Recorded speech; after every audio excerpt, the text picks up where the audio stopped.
I'm Vikram Nehru. I'm the Senior Associate and Chair in Southeast Asian Studies of the Carnegie Endowment for International Peace. And it is my pleasure to welcome Dr. Habibie, the third President of the Republic of Indonesia. And it's very nice to have you here at Carnegie, Dr. Habibie. Let's start this conversation with looking back on your career. You were an aeronautical engineer. You then became the State Minister for Research and Technology in Indonesia, then Vice President and President. And during this very long and impressive career, what are the 2 or 3 moments that stand out in that career, that are seared in your memory, that you recall as being particularly important? That was the case, and suddenly President Suharto stepped down. And constitutionally, I was committed to continue the program, making the Indonesian development a successful one, and took over all the responsibilities of the president. And in this case, I was responsible to have, to control not only the coalition, but the political decision made by the coalition, and to answer a lot of questions which is given by the people. So during the last meeting, Mr. President, he told me that he is going to reshuffle the cabinet, because the cabinet in the Indonesian is always at that time, is always a result of the decision of 2 men, the elected president, and the other is the executive president or chairman of the coalition. So I discussed with him about the problem, and I asked him and recommend him to receive the the chief executives of the parliament of all those factions, and to discuss with them, and not only to discuss with me, because you have to listen from the people straight. How did he seem? Did he seem depressed? Did he seem feisty? Did he seem overwhelmed by all the problems that were mounting in Indonesia at the time? What was his demeanor? No, his self-confidence was big, and he told me that he doesn't have time, so he wanted to talk with me. That was always, I told him months before that he has to do that. But he gave no indication No. that he was going to until resign? the 20. I see.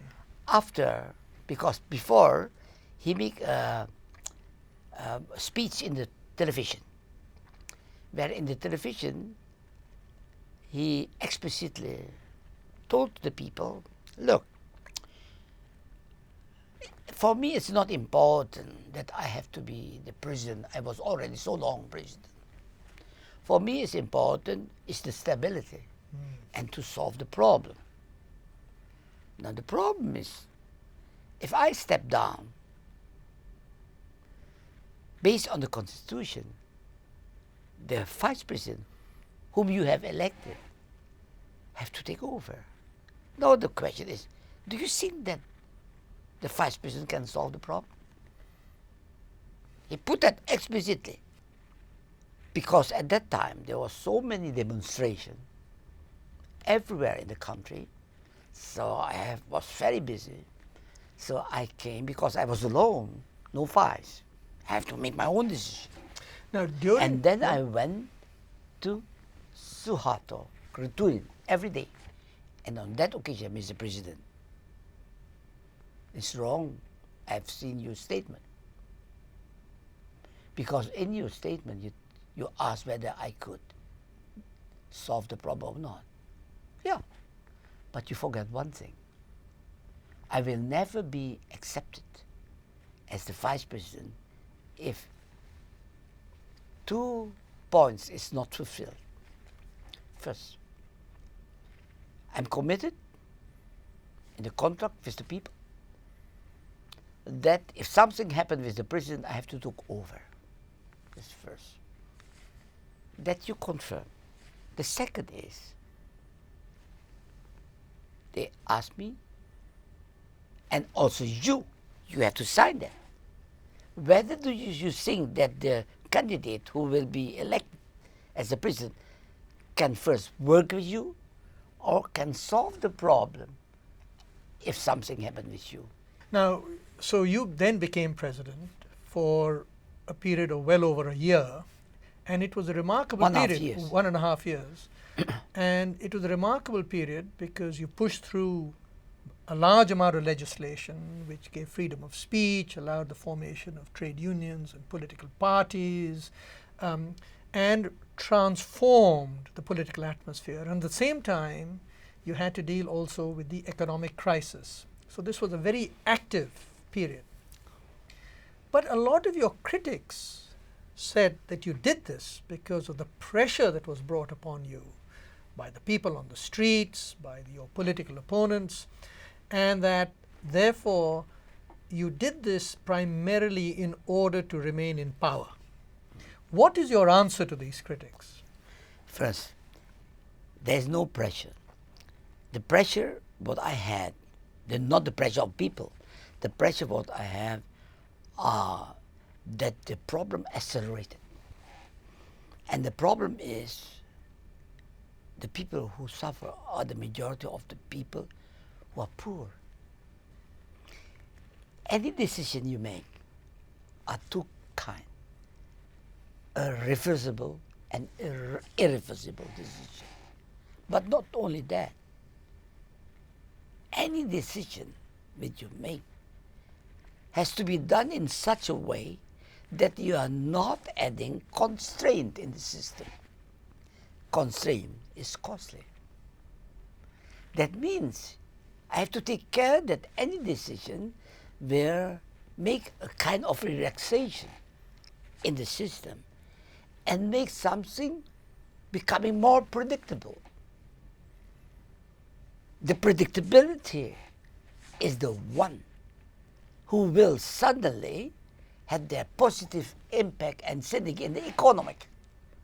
Because it's predictable, the cost is lower, you can stop the inflation and the free fall of the rupiah. Now looking back then, over that period as president in 1998 and 99, are there any things that you wished you had done differently? No. There were no missed opportunities that you felt you could have taken now No, in retrospect of that period? And looking back, it's been now 15 years. 16 years since your presidency. Looking back over these 16 years, are you happy with the direction that Indonesia has taken since then? Happy is relative, but if I compare the infrastructure and the human resources of Indonesia and even the media before the reformation and now, I'm very happy. Given these changing environment of Asia, what advice do you have for the next Indonesian president as to how to navigate Indonesia through these changing times? My advice to whoever will be the president is concentrate in increasing the resilience of our culture. We need to increase our competitiveness, and that's a function of productivity, and the productivity is a synergy of upbringing and education. Mr. President, thank you very much. Terima kasih banyak. Thank you.